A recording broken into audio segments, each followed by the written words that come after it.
Bien, donc bonjour à tous et à toutes pour celles et ceux que j'ai pas encore salués. Donc Isabelle l'a bien dit, en fait l'objet de la table, en fait, ça va être de vous parler, et je crois qu'elle, Jean-Philippe Fouquet et puis Isabelle ont fait beaucoup de teasing sur le sujet, donc on va parler vraiment de la simulation durant cette intervention, et puis accompagné par les professionnels donc ici présentes.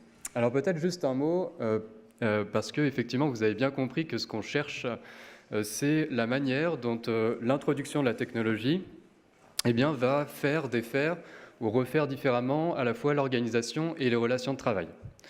Sauf que pour traiter cette question-là, évidemment, il va falloir un petit peu de méthode.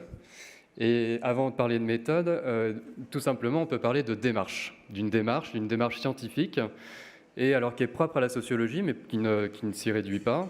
Et pour le dire en un mot, d'un point de vue épistémologique, on peut dire que la démarche scientifique du sociologue, elle consiste à envisager ce qu'il veut connaître sous la forme d'une connaissance par objet, par concept et par méthode. Alors, connaissance par objet et par concept, je crois qu'il n'y a pas tellement besoin d'y revenir, puisque au fond, l'intervention de Jean-Philippe Fouquet était vraiment axée justement sur ces deux points. La connaissance par objet et par concept, puisque vous avez eu un état des lieux assez exhaustif et percutant sur la sociologie du travail et comment justement on peut...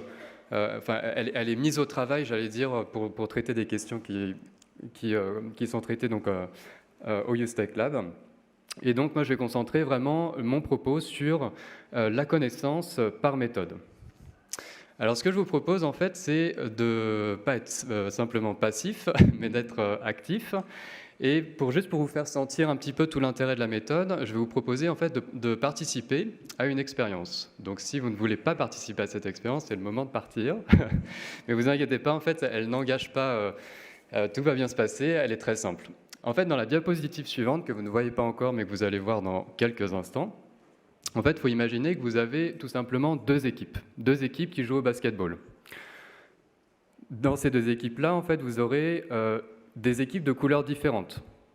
Et vous, votre job, ça va être tout simple, ça va être de regarder pour cette équipe-là combien de passes de basket sont réalisées par l'équipe blanche. Est-ce que jusque-là tout va bien ?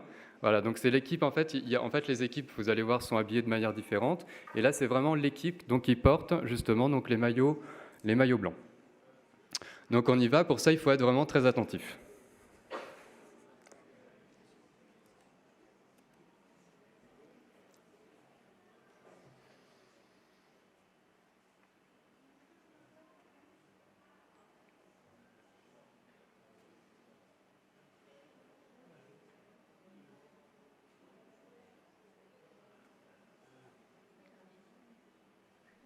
How many passes did you count? The correct answer is 15. Donc là, combien de passes avez-vous compté ? La bonne réponse est 15. Mais une autre question en fait, qui surgit, c'est aussi, est-ce que vous avez vu le gorille ?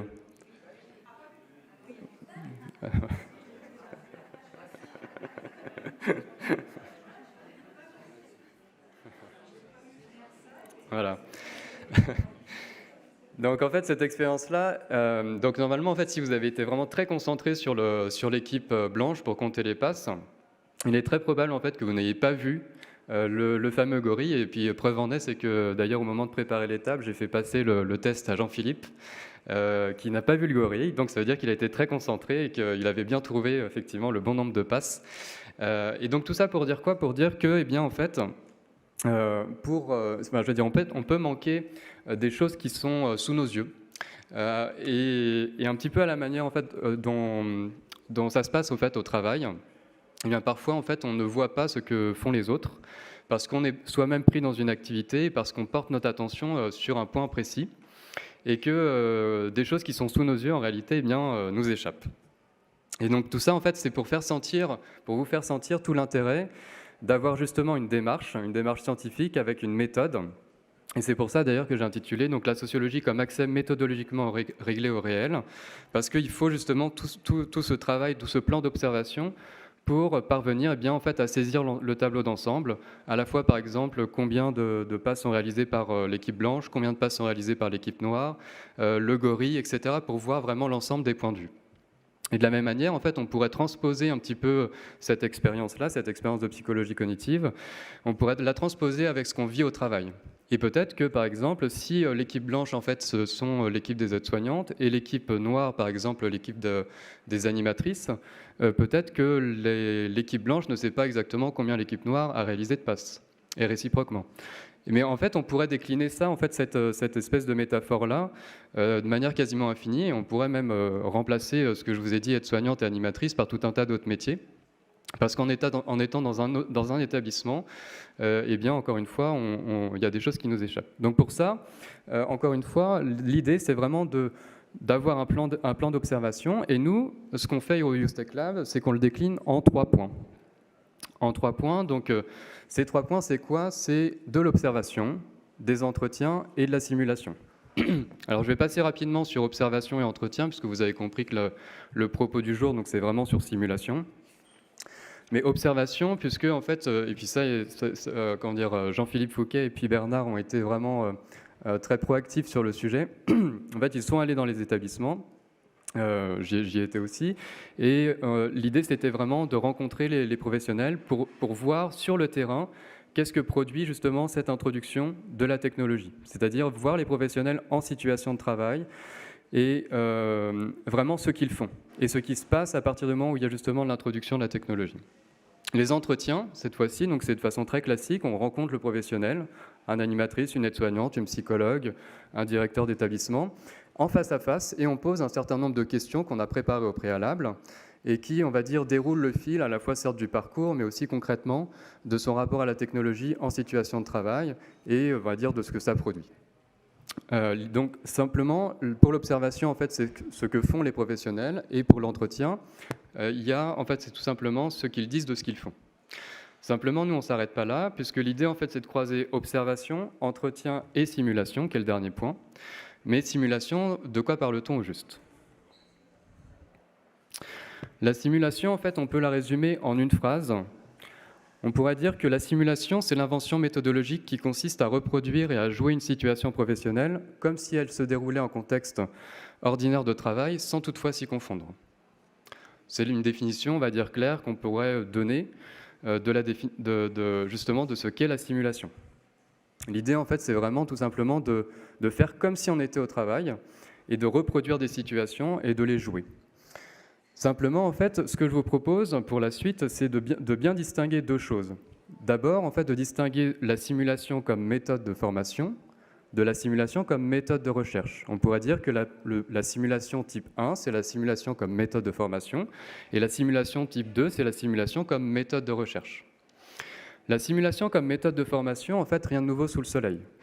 Vous en avez peut-être vous-même déjà entendu parler. On en entend parler, par exemple, dans des domaines aussi variés que le nucléaire, l'aéronautique, ou par exemple le domaine médical, pour ce qui nous est peut-être le plus proche. Et en fait, à chaque fois, dans ce type de simulation, indépendamment en fait, des domaines d'activité dans lesquels elle a cours, l'invariant, c'est quoi? C'est faire apprendre. L'idée, en fait, dans la simulation comme méthode de formation, c'est vraiment faire apprendre. À chaque fois, en fait, l'idée, c'est qu'il y a un triangle pédagogique avec, en gros, un formateur, un savoir à communiquer et des apprenants. Et à chaque fois, vous avez un savoir ou des pratiques professionnelles qui sont attendues. Elles sont attendues, et non seulement elles sont attendues, mais elles sont aussi évaluées.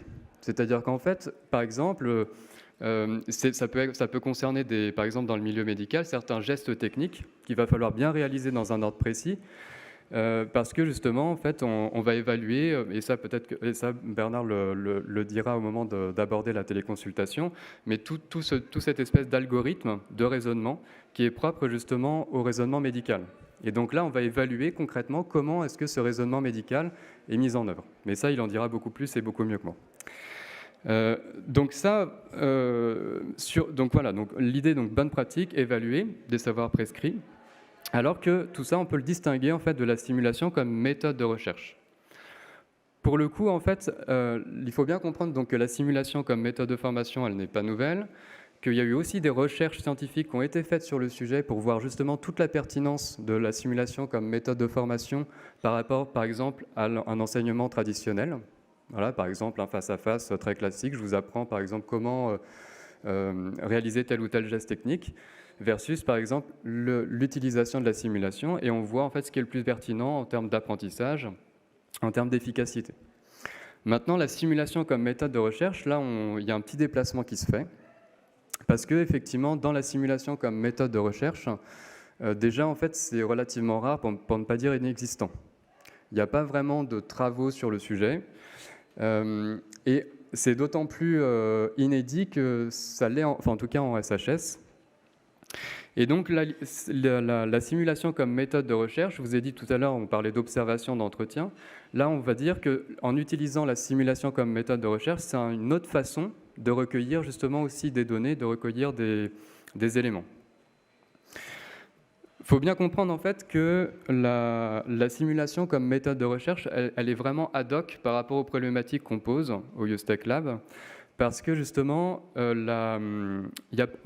avez bien compris que l'introduction des nouvelles technologies, c'est nouveau, et que justement, on ne sait pas exactement quelles sont. Il n'y a pas vraiment de bonnes pratiques professionnelles. Elles ne sont pas encore définies, parce que justement, elles ne sont pas encore là. Et donc, par la simulation comme méthode de recherche, il n'y a pas de pratiques professionnelles qui sont attendues. Elles ne sont pas prescrites, elles ne sont pas construites, mais elles sont à construire. Et il n'y a pas d'évaluation. Donc ça peut aussi un petit peu parfois dérouter. Mais en tout cas, c'est, on va dire, une méthode qui permet vraiment de mettre les professionnels au centre pour réfléchir avec eux aux critères de pertinence d'usage, par exemple, des technologies, et à leur intérêt, ou non, d'ailleurs. Voilà. Donc, maintenant que vous avez bien compris donc, la différence entre ces deux types de méthodes, le type de méthode que nous, on a retenu au USTech Lab, c'est vraiment la simulation comme méthode de recherche. Et donc, qui est vraiment, pour le coup, inédit, une première en France. Les objectifs en fait, qu'on assigne à la simulation au USTech Lab, on pourrait la résumer finalement en deux termes. La première chose, c'est l'inventivité des usages, et la deuxième, c'est les nouvelles formes de travail. Ça, c'est vraiment ce qu'on travaille dans les simulations. L'inventivité des usages, en fait, Jean-Philippe Fouquet et puis Fabrice Gzil en ont touché déjà quelques mots, donc je ne vais pas renfoncer le clou indéfiniment sur le sujet, mais on voit bien que l'inventivité des usages, en fait, il ne faut pas entendre l'usage au sens technique ou fonctionnel. Mais en réalité, on est sur les usages du point de vue en fait, de l'usage professionnel, ou plus exactement en fait, de l'usage que les professionnels en font. C'est-à-dire en fait comment, pourquoi, à quelle fin, etc. Et pourquoi inventivité des usages? Parce que justement, il y a des usages qui ne sont pas nécessairement pensés par les concepteurs et qui adviennent justement de cette mise en simulation des professionnels. Il y a des usages auxquels on n'a pas pensé, mais voilà, en fait, en étant vraiment mis en situation, il y a cette inventivité, cette créativité, on s'autorise des choses et ça permet justement de faire advenir des usages auxquels on n'aurait pas pensé, voire même des détournements d'usage. Ça, on en verra tout à l'heure avec un exemple, une illustration avec les vidéos que je vais vous présenter. Et pour ça, en fait, ça c'est vraiment très formateur et très intéressant. La deuxième chose, c'est vraiment les nouvelles formes de travail. C'est un petit peu ce que disait aussi Jean-Philippe sur le sujet. C'est-à-dire, en fait, finalement, on a des routines. Elles sont confortables, etc. Mais il n'empêche que l'intérêt des simulations, c'est que comme on n'est pas dans le cadre du travail et qu'on peut s'autoriser des choses, eh bien, on peut s'autoriser aussi des nouvelles formes de coopération. Et là encore, en fait, je vous en donnerai une illustration tout à l'heure. Donc, finalement, en fait, les nouvelles formes de travail, on peut dire que c'est des pratiques professionnelles expérimentales, qu'elles sortent de l'organisation et des habitudes de travail, et qu'au fond, c'est tout ce qui a trait aux nouvelles formes de division, coopération, interaction entre les professionnels, donc qui contrastent avec des formes de travail habituelles. Maintenant, donc, quelques principes. Pas de simulation sans principe. Le premier, en fait, principe qu'on peut énoncer, c'est le fait que c'est le fait que justement ce soit pluriprofessionnel. Pluriprofessionnel, ça veut dire qu'on met ensemble, par exemple, des animatrices, des aides-soignantes, des psychologues, des médecins, des sociologues, parce qu'ils sont quand même là et qui sont importants, etc. L'intérêt, en fait, c'est de vraiment, en fait, mettre les gens ensemble et surtout, en fait, de faire rencontrer des personnes qui n'ont pas nécessairement l'habitude de travailler ensemble. Donc, de faire vraiment, se faire rejoindre, on va dire, ou se confronter aussi parfois, justement, les différents points de vue, et voire même de faire advenir des controverses, pourquoi pas, ça arrive, et en même temps, on est là aussi pour les faire émerger. Le deuxième principe, c'est celui, en fait, que l'idée, c'est de faire venir des professionnels qui sont issus de plusieurs établissements. Là encore, vous savez qu'on a des contextes qui sont pluriels, et que ce qui se fait dans cet établissement-là n'est pas nécessairement ce qui se fait dans un autre. Donc là encore, on met de la pluralité, et surtout on la met autour de la table de la simulation, et ensuite après en action. Troisième principe, c'est celui en fait de la ressemblance du décor, et puis là ça va vous parler avec les photos que je vais vous présenter juste après. La ressemblance du décor, c'est tout simplement l'idée, vous savez, de créer les bonnes conditions qui vont faire que le professionnel va se sentir comme s'il était dans son contexte ordinaire de travail. Donc par exemple, on va voir tout à l'heure, on a une chambre d'EHPAD qui est reproduite à l'identique quasiment, une salle d'activité, etc. Mais ça va devenir plus parlant avec les photos juste après. Et enfin, quatrième et dernier principe, c'est celui de la vraisemblance des scénarios. Comment on y parvient ? On y parvient de deux manières. Première manière, en fait, par la façon dont les sociologues bâtissent les scénarios. Les sociologues les bâtissent, donc c'est des scénarios, en fait, c'est des situations professionnelles qui sont rencontrées fréquemment et qui éventuellement posent problème. Ils sont bâtis, en fait, par les sociologues à partir justement de ce qu'on disait tout à l'heure, des observations, des entretiens. Ça, c'est le premier élément. Et deuxième élément de vraisemblance donc, des scénarios, c'est aussi le fait qu'il y ait des comédiens qui viennent jouer le rôle, par exemple, du résident ou du soigné, plus largement.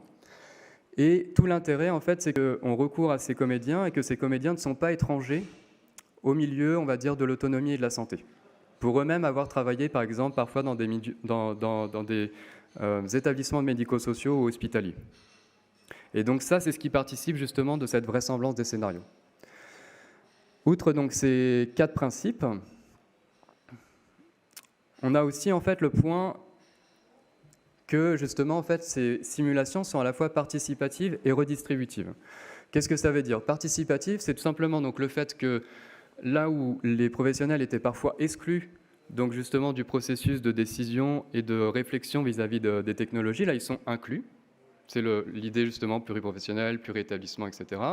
Et redistributif parce que non seulement ils participent, mais en plus on égrène, on va dire, un certain nombre de connaissances sociologiques, ou en tout cas on essaye de faire avancer la réflexion ensemble, de les embarquer. Et donc de ce point de vue-là, on est sur de la participation, mais aussi de la redistribution. Voilà, on n'est pas sur une méthode de recherche qui garderait les recherches rien que pour les chercheurs, mais on est vraiment sur l'idée de redistribuer ces différentes connaissances. C'est ce qu'on fait aujourd'hui, mais en fait, c'est ce qu'on fait aussi tout au long des journées de simulation. Alors, le dispositif de simulation en tant que tel. Concrètement, en fait, vous avez là différentes photos, et vous avez peut-être reconnu le premier intervenant, donc il est quelque part, et je vous laisse le chercher sur les photographies. Et donc, à chaque fois, vous avez plusieurs photographies. Il faut imaginer, donc tout en bas à gauche, c'est tout simplement notre salle de réunion, là où on accueille les professionnels.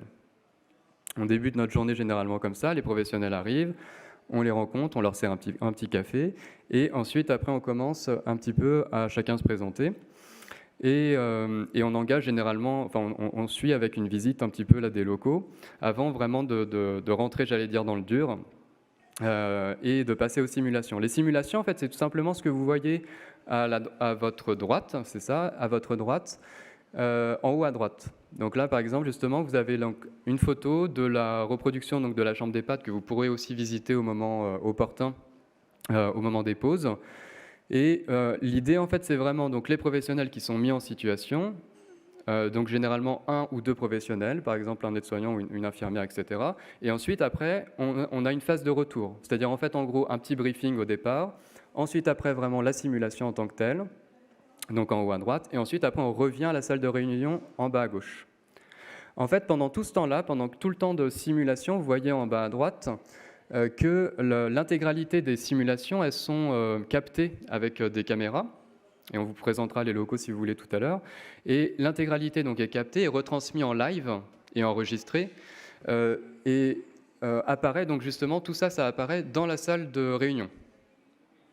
Et donc, tout l'intérêt, en fait, c'est que non seulement donc, il y a des personnes qui éprouvent, on va dire, les simulations, mais vous avez aussi ceux qui observent les simulations. Et tout l'intérêt, ensuite, après, c'est presque pas tant, parfois, la simulation en tant que telle, que finalement, ce qu'on en dit et ce qu'on en fait au moment, justement, là, du débat dans la salle de réunion. Puisque, en fait, finalement, ceux qui étaient dans la situation en simulation n'ont pas nécessairement vu la même chose que ceux qui ont observé. Et c'est la mise en débat ensuite et en perspective qui fait justement avancer pour le coup la réflexion. Sur les technologies, juste quelques mots, mais pour ça, il y a le village des partenaires, donc je ne vais pas être trop long. Vous avez vu que l'idée, en fait, c'est qu'il y a une petite palette, et là, on n'a pas tous les outils représentés, mais disons quelques exemples d'outils qu'on utilise. Pas nécessairement tous en simulation, mais en tout cas, en simulation, on retrouve par exemple souvent le Fogg-Paro, le robot Qt. Alors le casque maintenant c'est plus Epneo, maintenant c'est le casque Oroy, mais là encore je vous renvoie en fait tout simplement au village des partenaires et je pense que rien ne vaut finalement la rencontre avec les concepteurs qui vous en diront des mots mieux que moi. Alors maintenant, travaux pratiques. Travaux pratiques, puisque tout à l'heure on a commencé avec une petite expérimentation. Maintenant, travaux pratiques, vous allez continuer de travailler, parce que je ne vais pas être le seul à travailler. Et vous avez je vous propose 2 séquences de simulation. La première séquence de simulation, c'est tout à l'heure, je vous avais parlé des scénarios. Là, en fait, quelques indications sur ce scénario. Un scénario qui revient fréquemment justement chez les professionnels, c'est parfois vous avez des résidents, alors c'est ce qu'ils nous disent, qui rencontrent justement des angoisses, en particulier des angoisses nocturnes. Quand on est en plein jour, j'exagère, mais en gros tout va bien, mais dès que la nuit tombe, rien ne va plus. J'exagère évidemment. Et donc l'idée en fait c'est de voir un petit peu qu'est-ce qui se passe, comment le professionnel réagit, et en particulier sans que ce soit imposé, en tout cas en ayant aussi justement les outils technologiques à disposition, c'est un petit peu de voir qu'est-ce qui se passe. Donc là c'est censé se lancer. Regardez. Vous voulez poser la main dessus? Il va pas m'attaquer. Non, regardez, il est tout doux. Regardez, il est tout doux. Vous le prenez tranquillement et puis c'est vous qui décidez. D'accord? Et puis je suis avec vous là. Ça va, vous le sentez? Et puis vous me dites quand vous voulez que je vous l'approche. D'accord? Ça va? Voilà. Il a besoin de caresses, ce petit phoque. Alors, de temps en temps, il va regarder la tête. Vous voulez que je vous l'approche? Tout doucement. Tout doucement. Voilà, regardez. Il ouvre ses yeux, il cligne. Vous voyez, vous pouvez... Et puis des fois, juste poser la main dessus. Voilà. Il aime bien les caresses. Ah oui, puis je trouve que les animaux, ils ont quelque chose qui nous apporte. Oui.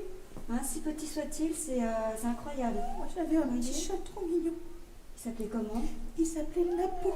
Napo? Oui, comme Napoléon. C'était le diminutif de Napoléon. C'est ça, en fait. c'est Napoléon. Il ressemblait à Napoléon. Presque, mais Il avait le caractère. il avait le caractère bien trempé. Ah bah alors. Vous voyez? Chut. Ouais, il dort. Hop là. Et puis vous voyez, il est très sensible ici aussi, là, Ah oui. aux petites antennes. J'ai peur qu'il m'attaque. Ah bah alors, regardez, non, il risque rien. Vous voyez, vous mettez la tête comme ça. Oui. Voilà. Oui. C'est tout, hein. Oui, c'est tout.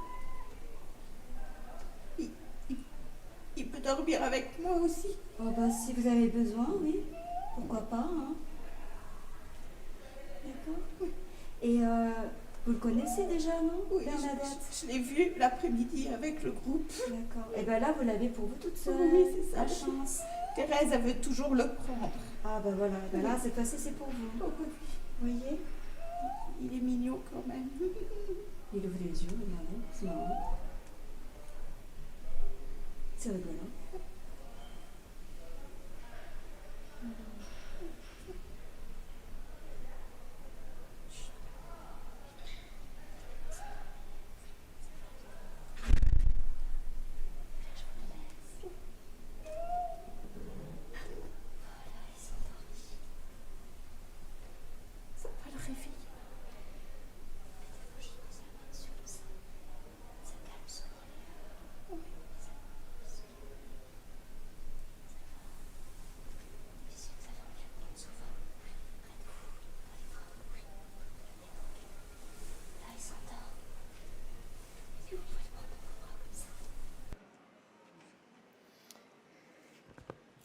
Donc, vous avez observé et vu beaucoup de choses avec cette simulation.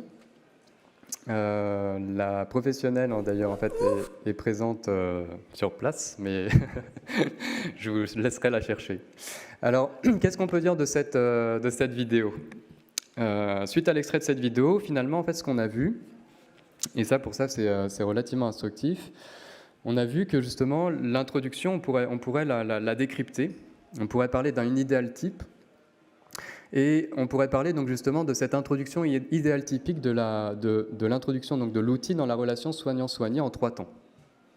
Premier temps, en fait, je ne sais pas si vous avez fait attention, mais au tout départ, finalement, le premier utilisateur, et c'est en ça que c'est aussi très important, c'est que finalement, le premier utilisateur de l'outil, bien souvent, c'est le professionnel. C'est ce qu'on a vu justement dans la vidéo au tout départ. Là, c'est le Fogg-Paro, mais en réalité, les choses sont vraies avec d'autres outils. On voit que justement la professionnelle caresse au départ toute seule l'outil. Puis ensuite, dans un deuxième temps, on voit que finalement l'outil est mis entre le soignant et le soigné. La professionnelle, elle était assise vraiment donc sur le lit, entre justement donc la résidente allongée et elle, la professionnelle. En fait, vous avez l'outil. Plus que ça, en fait, à un moment donné, vous avez aussi un moment où les deux mains se rejoignent. En fait, vous avez la main de la professionnelle et la main de la soignée qui, l'une sur l'autre, font le geste justement de caresser l'outil. Et enfin, parfois, donc, c'est ce qui arrive tout à la fin de cette simulation, on voit que le soigné donc, l'utilise seul sous l'œil du professionnel. Alors pas toujours, mais en tout cas, là on l'a vu. À la fin, finalement, la soignée enlace le Fogg-Paro en le prenant pour elle toute seule. Et donc ça, on voit, alors peut-être qu'à terme, ça pourrait devenir une sorte de matrice, on va dire, pour des bonnes pratiques professionnelles, mais en tout cas, on voit comment, justement, cette introduction de l'outil, elle n'est pas, comment dire, elle est structurée. Elle est structurée, elle se fait par étapes, et là, en l'occurrence, elle se fait en 3 temps. Deuxième chose qu'on peut dire, c'est que finalement, en fait, la relation, elle change un petit peu. Parce que finalement, en fait, c'est plus une relation à 2 entre soignant-soigné, mais là, on voit bien que c'est une relation à 3. C'est une relation à 3, et finalement, sur laquelle le professionnel peut prendre appui, le professionnel peut prendre appui sur l'outil. En gros, en fait, là où vous aviez, par exemple, des angoisses nocturnes, et le professionnel était, entre guillemets, livré à lui-même, il n'avait que son corps, que ses mots et que son environnement immédiat direct, pour se débrouiller et pour essayer d'apaiser tant bien que mal justement le soigner. Là, on voit que ça donne un outil supplémentaire, et en particulier que justement donc, l'outil va être utilisé pour détourner l'attention. Donc l'outil va détourner l'attention, c'est-à-dire que c'est plus le professionnel tout seul qui va essayer de capter l'attention justement du soigné, mais c'est aussi, voilà, il y a un outil, et les deux portent attention à ce même outil. Il y a une convergence, on va dire, de l'attention aussi qui est portée sur cet outil et donc qui permet de la détourner. La deuxième chose, c'est qu'aussi on voit que, en tout cas dans cette simulation, l'outil est utilisé comme un support mémoriel. Qu'est-ce que ça veut dire ? Ça veut juste dire tout simplement qu'à un moment donné, la professionnelle va faire le pendant entre l'outil et le chat Napoléon. Donc voilà, et donc on voit que justement elle essaye de faire rappel, de faire des réminiscences au soigné pour lui rappeler, voilà, la faire parler. Et donc là encore aussi, on peut dire détourner l'attention. Enfin, on peut dire une troisième chose, c'est que finalement l'outil est parfois utilisé en miroir. Il y a une forme d'échoïsation entre l'outil et le soigné.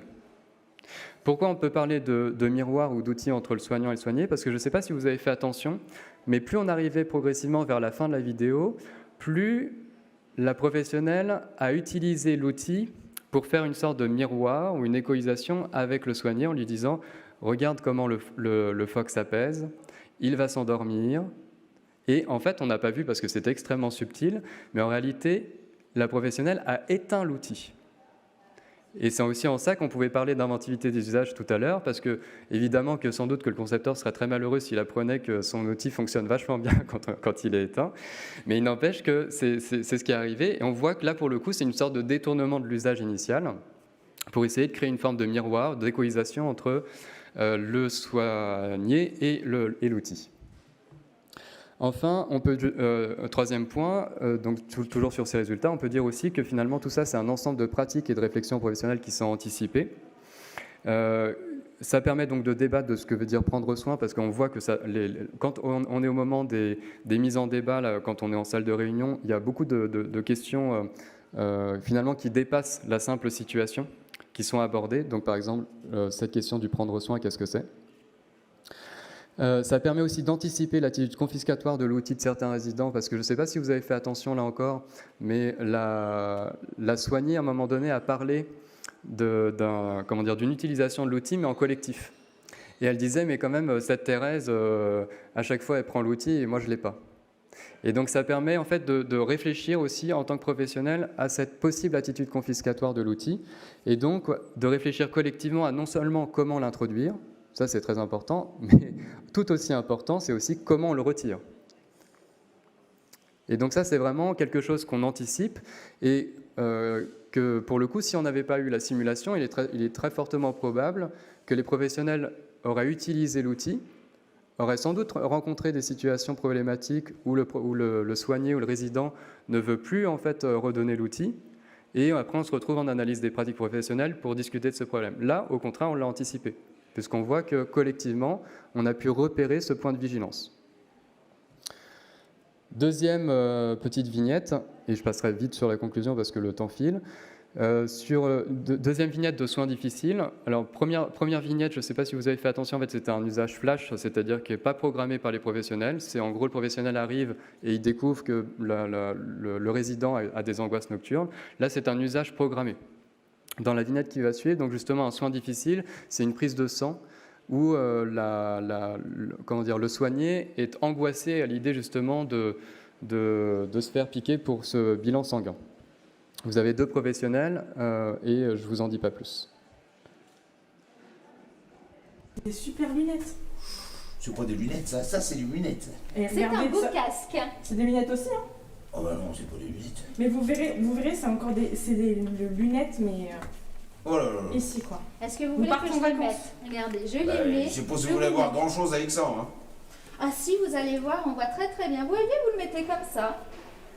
Et à l'intérieur se trouvent des images. Et vous pouvez regarder à droite, à gauche, et il se passe plein de choses.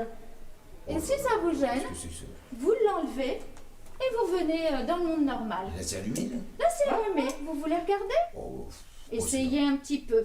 oh là là, qu'est-ce que c'est que ça? Alors, qu'est-ce que vous en pensez? On dirait la télé mais plus près. Ouais, ça fait... Alors, ça Ah bah ça c'est marrant parce que quand je tourne la tête, je vois le... Oh bah dis donc, on se dirait... Qu'est-ce que vous J'ai voyez? l'impression d'être dans un observatoire, non? Ah bah peut-être. Et Ah, qu'est-ce que vache. vous voyez de beau du coup? Je vois... C'est marrant là, il y a un arbre là, non? Ouais. Il est de quelle couleur votre arbre? Ah c'est blanc. C'est blanc. Il est blanc, c'est un arbre blanc. Mais je vois pas bien ce que c'est comme... Ah c'est peut-être bien... Ce serait pas un... Comment ça s'appelle ça? Un petit érable. C'est pas un Ouais. érable ça? À la plage comme ça. Ouais, la plage avec les lunettes. Ah d'accord. Oui. Bah là, à Tours, il n'y a pas vraiment la plage. Hein. Ah oui. Voilà. Je pensais qu'on allait au bord de la Loire, moi. Ah bah, Ah bah, dans le casque, il ne doit pas y avoir la Loire. Mais Oh, dans c'est quand le... même bizarre ça. on vous emmène aux Caraïbes, c'est encore mieux. C'est où? Alors, maintenant que vous avez le casque, vous ne nous voyez pas, donc on va vous expliquer ce qu'on va faire. Je vais Oui. prendre votre main, Oui. tendez votre bras. Voilà, ma collègue va venir, va vous mettre le petit élastique tout autour. Vous avez les mains douces, hein? Là, c'est ma main. Les mains douces, hein? Voilà. On a les mains douces. Je mets le petit garrot. Ça Voilà. donne le frisson.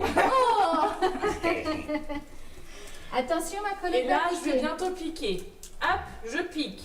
Est-ce que vous sentez quelque chose? Bon, non, rien. Là, je retire délicatement votre sang. Ouais. Voilà, voilà. Là, je retire la piqûre et j'appuie juste un petit peu pour éviter que ça saigne, mais je vois que là, ça saigne pas. Ça y est. Voilà. Ouais. Et c'est fini. Et voilà. Regardez. Des super lunettes. Donc là, on peut constater vraiment la vraisemblance de la situation. On m'a fait signe qu'il fallait que j'accélère, donc je vais être rapide. La première chose, en fait, dans ce deuxième niveau de résultat, c'est qu'il y a une constante. Il y a une constante par rapport à l'introduction de l'outil. Je ne vais pas détailler, mais en fait, on retrouve cette même mécanique. Le professionnel d'abord, ensuite après l'outil entre le soignant et le soigné, et le soigné qui l'utilise seul, là en l'occurrence le casque. Ça soulève aussi un certain nombre de questions, notamment par rapport à comment est-ce qu'on présente et on définit l'outil. Parce qu'en fait, on voit que les professionnels peuvent le présenter de manière différente. Là, il s'agit du casque, mais les choses sont vraies aussi pour d'autres outils. Et que c'est important justement d'anticiper aussi la manière dont on va présenter cet outil-là aux soignants ou aux résidents, aux soignés. Je vais y arriver. C'est bien le signe qu'il faut terminer la présentation. En fait, ce qu'on peut dire aussi, c'est que donc parfois, il y a ces questions-là de télescopage entre réel et virtuel qui se posent, parce que par exemple, quand vous avez, au moment de la prise de sang, vous avez à un moment donné le professionnel qui pose la main sur le bras du résident, et donc, alors que le résident a le casque de réalité virtuelle sur les yeux. Et donc, voilà, vous avez ce télescopage-là qui est à penser aussi. Et enfin, ça c'est peut-être le plus important, on voit bien à travers cette vidéo comment justement, dans cette simulation, les coopérations et les formes nouvelles de travail peuvent être éprouvées.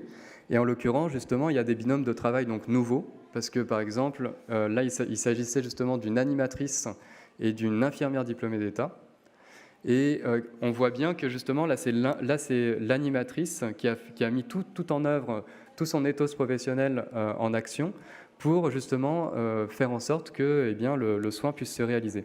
Et je ne sais pas si vous avez fait attention, là encore, mais il y a des super subtilités. Et en fait, on voit que sur les primautés des métiers, c'est en réalité l'animatrice qui fait signe à l'infirmière de lui dire « c'est bon, tu peux aller chercher ton chariot ». Ça s'est presque pas vu, c'était juste quasiment un clignement d'œil.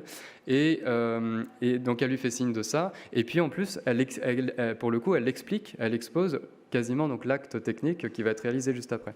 Et là, en tout cas, on voit que c'est une sorte de mise en synergie intelligente des compétences qui fait que justement, il y a bonne réalisation de l'acte. Pour terminer, donc c'est le mot de conclusion. En fait, ce qu'on peut dire, c'est que finalement, les simulations, donc c'est un temps suspendu de pratique et de réflexion pour les professionnels qui fait du bien. Il n'y a pas tout le monde qui a l'opportunité, en tant que professionnel, justement, d'avoir ces temps de réflexion-là. Pour tout un tas de raisons, parce qu'on est pris justement dans son activité, etc. Et là, on voit que de l'aide-soignante, encore une fois, au médecin, tout le monde peut bénéficier de manière démocratique à ces temps de simulation et de réflexion.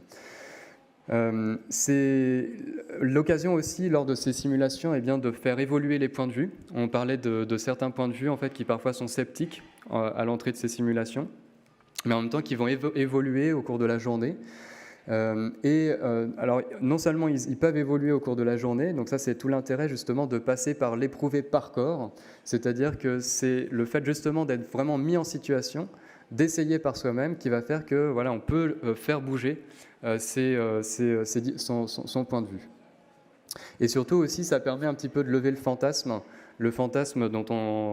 qu'on a évoqué tout à l'heure, sur parfois cette idée que les outils techno vont remplacer les professionnels. En réalité, on voit à travers ces simulations que l'humain en fait reste au centre, qu'il est vraiment au centre parce que c'est lui qui est décisionnaire et c'est lui en fait et c'est l'humain même qui va être premier. Dans la plupart des situations problématiques, c'est d'abord l'humain et ensuite après on voit si c'est pertinent ou pas d'introduire cet outil-là, à quelles conditions. Non seulement on l'introduit, mais ensuite évidemment on le retire. Donc je passe. Et enfin, donc pour terminer, donc on peut dire que les nouvelles technologies, donc elles sont appropriées en fonction des bénéfices réels. C'est d'abord le professionnel qui finalement les entrevoit. Et on voit aussi que justement, donc toutes ces conditions de prise et de reprise de l'outil donc sont envisagées donc à travers ces simulations. Et ce qu'évoquait justement donc, Isabelle Sabadoto, c'est qu'il faut faire aussi attention aux effets latents parfois de la formation ou de la simulation. En gros, on pourrait dire c'est merveilleux, c'est génial, mais en même temps, il ne faut pas sous-estimer le fait qu'ensuite, après, les professionnels retournent en milieu ordinaire de travail. Et ça, les professionnels en diront quelques mots, mais c'est aussi quid justement du retour, de qu'est-ce qu'on fait de tout ce qu'on a simulé pour le coup. Est-ce qu'on a les outils à disposition ou pas et en même temps aussi, qu'est-ce qu'on produit par le fait qu'on fait partie de ceux qui sont parfois vus de l'extérieur comme étant légitimes. puisque en réalité on a eu la formation, on a été simulé, faire des simulations, et donc l'idée c'est aussi d'expliquer ce qu'on a fait aux autres professionnels pour éviter une forme d'exclusion des professionnels qui n'en auraient pas bénéficié jusqu'à maintenant. Et des recherches futures, mais donc ça c'est des questions qu'on va aborder justement avec les professionnels, assez rapidement aussi pour le coup. Et la question aussi de la formation, parce que même si on fait de la simulation comme méthode de recherche, c'est ce qu'on est en train de développer maintenant, on va voir comment la simulation peut être mise au service aussi de la formation. Merci.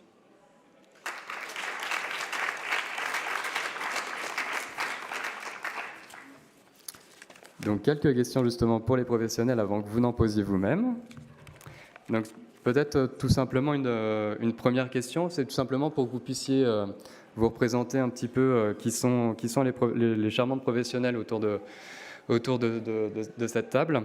Mais en fait tout simplement, est-ce que vous pouvez nous dire quelques mots sur qui vous êtes et sur votre parcours, et puis finalement comment vous avez entendu parler du Tech Lab, des simulations, etc.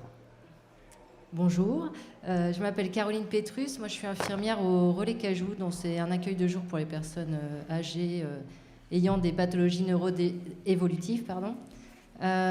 Du coup, je suis infirmière depuis novembre 2001, j'ai travaillé d'abord à l'EHPAD de Beaune jusqu'en 2010 et en même temps j'ai commencé au Relais Cajou en 2006. Je suis également intervenante en médiation animale depuis 2017 via une association que j'ai créée. J'interviens dans les EHPAD, dans les résidences autonomie, dans les foyers de vie pour personnes en situation de handicap et également bientôt un partenariat avec un IME. Voilà. Donc je côtoie les vrais animaux. Voilà, l'idée c'était de... Je suis passionnée depuis toute petite par les animaux. L'idée, j'aime beaucoup les observer dans leur milieu naturel et du coup... j'ai pu voir qu'ils avaient des langages très clairs entre eux. Du coup, ils s'envoient des messages clairs et ils sont sur le ressenti du moment. Du coup, j'ai pensé et je le vois dans ma pratique qu'ils sont d'excellents médiateurs à la relation à l'autre. Voilà. Je passe le micro à ma collègue. Bonjour, je m'appelle Magali Elzon, je suis orthophoniste depuis une quinzaine d'années. J'ai commencé mon exercice en libéral et j'ai très rapidement opté pour le travail salarié puisque je me suis dit que le travail en équipe était plus facile en établissement. Et voilà, donc je me suis retrouvée à l'IEM Charlemagne où je travaille dans un service où on est 3 orthophonistes. Et une de nos missions principales est de trouver des outils de communication pour les jeunes qui n'oralisent pas. Voilà. Et j'ai entendu parler du Youth Tech Lab par une invitation à un petit déjeuner du Living Lab qui avait été organisé en mars. Voilà. Et puis après échange avec les personnes, il nous a été proposé de faire une simulation, voilà, que j'ai faite avec une collègue ergothérapeute qui est présente également ici. Voilà. Donc bonjour, moi c'est Elisabeth Potin, je suis aide-soignante et aussi assistante de soins en gérontologie sur une équipe spécialisée Alzheimer à Saint-Cyr-sur-Loire. Suite à une reconversion, ça fait 10 ans à peu près. Comment j'ai connu le Tech Lab? On a eu une invitation par notre direction, je remercie d'ailleurs. Et l'invitation c'était vous, mais on a eu l'autorisation surtout et la possibilité de pouvoir se déplacer pour pouvoir participer. Et la simulation s'est faite comme ça en fait. Et ensuite il y a eu les petits déjeuners et différentes interventions. Voilà. Est-ce que vous pouvez nous en dire un petit peu plus sur votre état d'esprit en arrivant pour ces journées de simulation? Alors, moi, j'étais complètement réfractaire. Voilà. J'y étais pas du tout. Enfin, voilà, je voulais voir. Donc, je suis venue et j'ai changé d'état d'esprit. Je me suis rendu compte qu'il y avait possibilité d'avoir une aide. Et cette aide, c'était avec le PHOC, en fait. Alors, ce qui est dommage, c'est que ça a un coût. est un petit peu excessif. Donc nous, on ne l'a pas en fait dans notre établissement. Par contre, sur l'équipe spécialisée, on a pu acheter un chat interactif et on peut l'utiliser en fait dans des situations où ma collègue en fait Pascal avait pu l'utiliser en fait. Voilà. Moi personnellement, je n'avais pas pu l'utiliser encore, mais voilà. Mais au début, effectivement, non, j'étais pas du tout. Enfin voilà, pour moi, c'était un milieu de tout ça, vraiment. Alors la simulation, moi je l'ai plutôt prise comme une nouvelle expérience inédite parce que la simulation, comme vous l'aviez dit tout à l'heure, c'est une innovation. Et aussi par rapport à la population, puisque on nous a proposé des simulations par rapport aux personnes âgées, ce qui n'est pas la population avec laquelle je travaille actuellement. Voilà. Mais voilà, j'étais plutôt dans un bon état d'esprit, de nouveauté, d'apprendre des nouvelles choses et d'analyser ce qu'on allait en retirer. Voilà. Alors moi j'ai entendu parler des simulations également par des mails sur notre boîte mail professionnelle par notre direction qui nous a invités à y participer si on le souhaitait. C'était au tout début, je ne sais plus en quelle année, 2019, avant Covid. Moi j'étais très curieuse comme ma collègue de découvrir ces nouveaux outils et qu'est-ce qu'ils pourraient nous apporter dans nos pratiques professionnelles. Et du coup, donc j'y étais avec de la curiosité, un petit peu d'appréhension avant de démarrer les simulations, parce qu'on ne savait pas du tout à quoi s'attendre. On n'avait pas de retour de collègues qui y avaient déjà participé. Et il y a d'autres questions, je ne sais plus. Et la deuxième fois, j'y suis allée une deuxième fois, où du coup j'étais plutôt sceptique. C'était sur les téléconsultations avec la plateforme Mes Docteurs. Et où ça a été une vraie découverte et un vrai apport je pense, dans le futur de mon métier. Enfin, je ne sais pas si ça se dit, mais voilà. Je ne sais pas si on détaillera plus après, mais voilà. Ou même si tu veux poursuivre sur téléconsultation, et juste dire quelques mots en quoi justement ça t'a convaincu peut-être, même si évidemment ça fait écho en fait à la prochaine table juste après déjeuner. Ouais. Donc oui, sans dévoiler la prochaine table, je ne sais pas ce qui va se dire. Donc moi, j'étais sceptique du fait que les patients ne puissent pas voir le médecin en direct. J'avais déjà eu des consultations en visio personnellement et je trouvais que ça mettait une certaine distance et je me demandais comment le docteur pouvait établir un diagnostic précis comme ça à distance. En fait, j'ai pu utiliser les outils connectés. Je me suis aussi rendu compte que ma fonction d'infirmière avait un vrai rôle à ce moment-là, c'est-à-dire d'expliquer au patient, d'expliquer le déroulement, de le sécuriser, de le rassurer. Et du coup, les outils connectés sont vraiment très bien faits de ce côté-là. La médecin m'a rassurée aussi par rapport au fait qu'elle voyait très bien, qu'elle entendait très bien via les outils connectés, via le stéthoscope numérique et puis... il y a une petite caméra, donc elle entend même les poumons. Enfin, voilà, elle peut établir un diagnostic assez précis pour démêler une situation compliquée. Du coup, ce qui est un vrai apport parce que le patient reste dans son environnement. Il a beaucoup moins d'anxiété. Il est avec des personnes qu'il connaît. Et puis, ça évite des transferts vers les urgences, vers des choses bien plus compliquées derrière, sur des diagnostics qui peuvent se résoudre, par exemple, sur un lieu de vie en EHPAD, ou même, pourquoi pas, l'accueil de jour. Et du coup, par rapport au futur, lors de ces simulations, donc il y avait la médecin, Madame Cubaz, on s'est aussi dit que ça serait peut-être intéressant pour les personnes que nous, on accompagne au Relais Cajou, d'avoir un rôle dans les suivis de spécialistes où les aidants sont souvent démunis. C'est un vrai parcours du combattant d'aller consulter à l'hôpital un neurologue, de se déplacer physiquement. L'aidant, il doit non seulement gérer l'aider, faire une synthèse de ce qui se passe à domicile, des problématiques qu'il rencontre. Et du coup, on s'est dit que ça serait intéressant de réfléchir à comment on pourrait améliorer ce parcours. Voilà. Peut-être aussi quelques mots sur intérêts et limites finalement identifiés en tant que professionnel de ces outils. Alors oui, moi je vais peut-être parler simplement de l'outil que j'ai utilisé au moment des simulations parce que je ne les connais pas tous. Moi, j'ai utilisé le robot Qt. Il m'a semblé intéressant parce que la patiente que j'avais à ce moment-là voulait écouter du Franck Michael. J'avais pas de Franck Michael sous la main, donc j'ai utilisé l'outil qui me semblait le plus pertinent, c'est-à-dire l'outil où il y avait des radios, de la musique, etc. Donc j'ai commencé par ça. Il s'est avéré qu'il n'y a pas de Franck Michael dans Qt pour l'instant. C'est peut-être une piste d'amélioration, je ne sais pas. Et donc j'ai finalement fini par utiliser plutôt mon téléphone portable avec évidemment YouTube pour accéder à une chanson de Franck Michael. Voilà. Après cet outil, je pense qu'il pourrait quand même être intéressant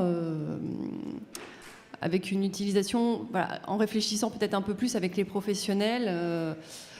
Il y a sans doute des pistes d'amélioration, notamment un accès à Internet, je pense, serait intéressant pour répondre aux besoins des patients à l'instant T. Voilà.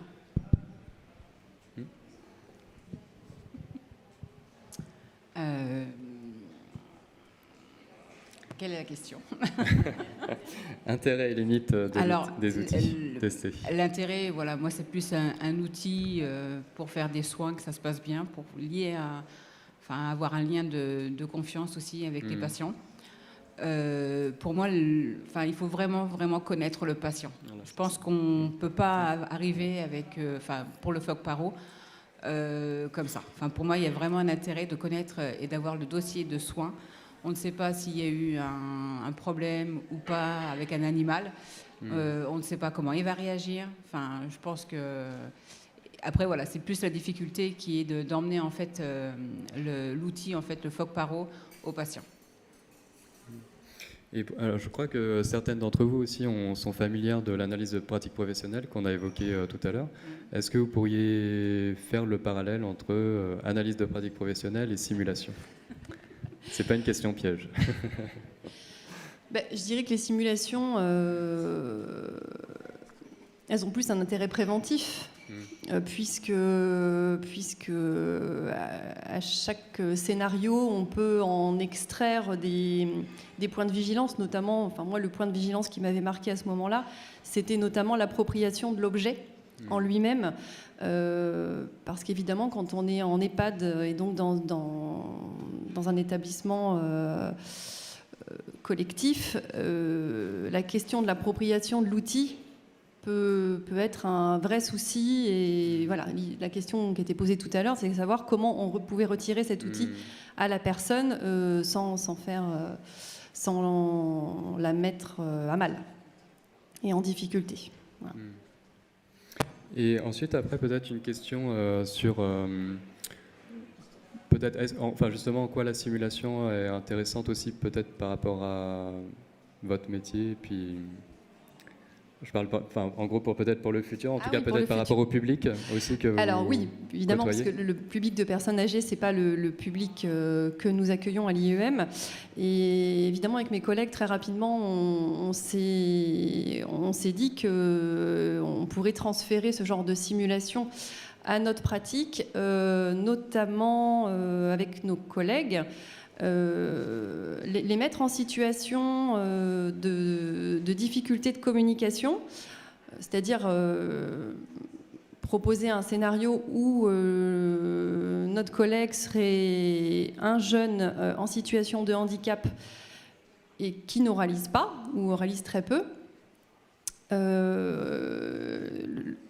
Comment il pourrait dire un message bien précis et surtout, comment ils pourraient se rendre compte des difficultés que nos jeunes ont au quotidien pour pouvoir communiquer et aussi se rendre compte souvent de l'interprétation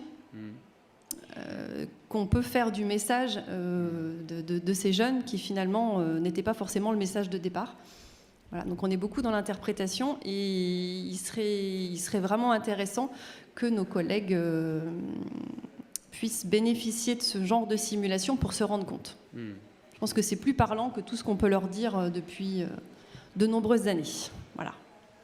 Merci beaucoup. Je crois que Jean-Philippe a une question pour vous. Oui, mesdames, j'avais une question pour vous. Je réagissais à un des slides de Tony sur lequel il montre la simulation au sens classique, c'est-à-dire un exercice de formation, et la simulation telle qu'on l'avait envisagée ici. Et je me demandais, pour vous qui êtes dans des métiers où la formation c'est une composante que vous rencontrez souvent, est-ce que vous avez été perturbé par une simulation qui n'a pas vocation à transmettre un savoir érigé et au contraire finalement être des actrices de la production du savoir? Tu veux la prolonger? Et Lionel prolongera la question peut-être maintenant. Non, je vais la prolonger maintenant. Bonjour, je suis anthropologue. Juste une question. Est-ce que la simulation, ça a vocation à être un dispositif d'appropriation ou de création?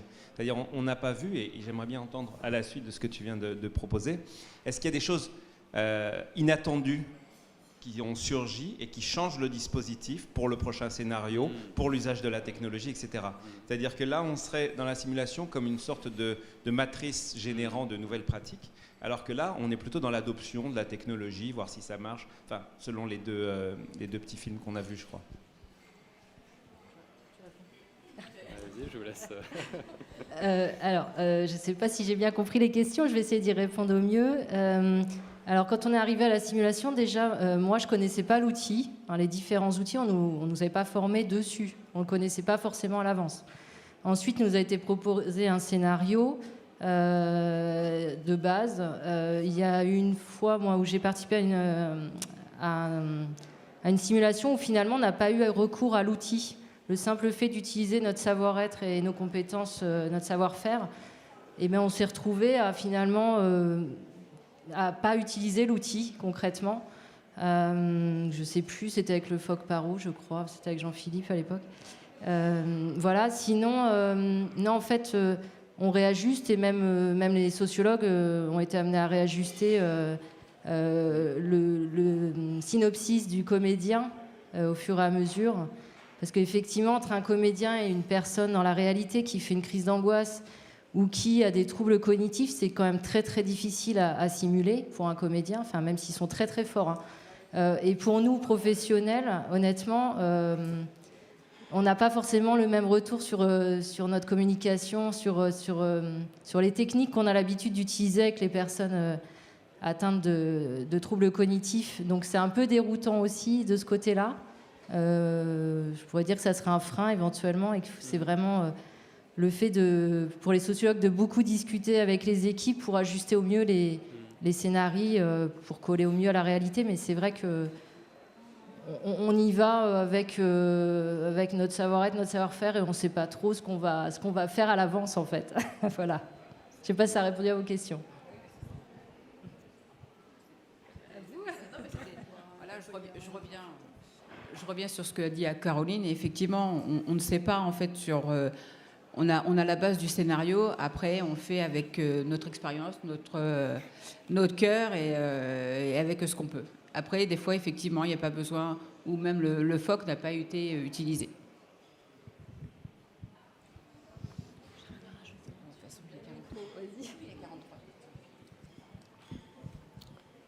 Je pense qu'on peut s'arrêter là, non? Tout le monde a faim? Oui? Ah, si, il y a une question.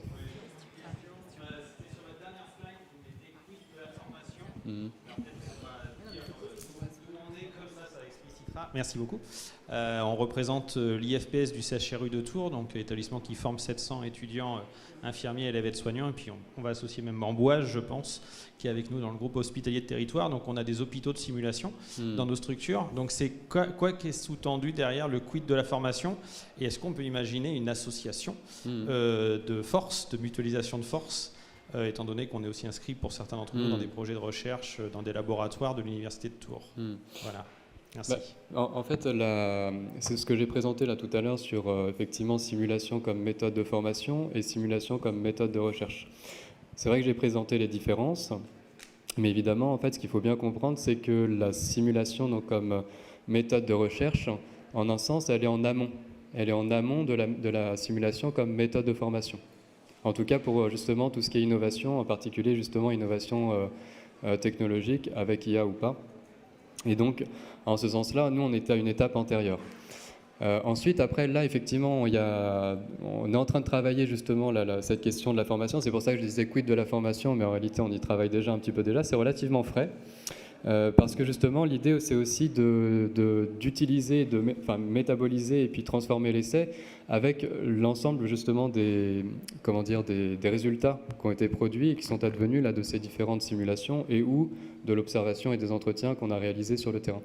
Et donc, de ce point de vue-là, on est en train de travailler, c'est encore tout frais, hein,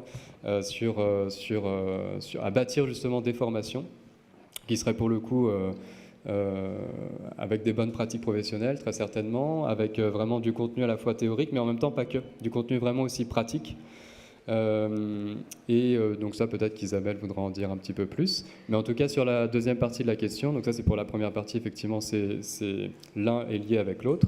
Et pour la deuxième partie de la question, j'imagine que oui, même je ne veux pas trop m'avancer, je pense que oui, il y a une mutualisation des forces qui sont tout à fait envisageables.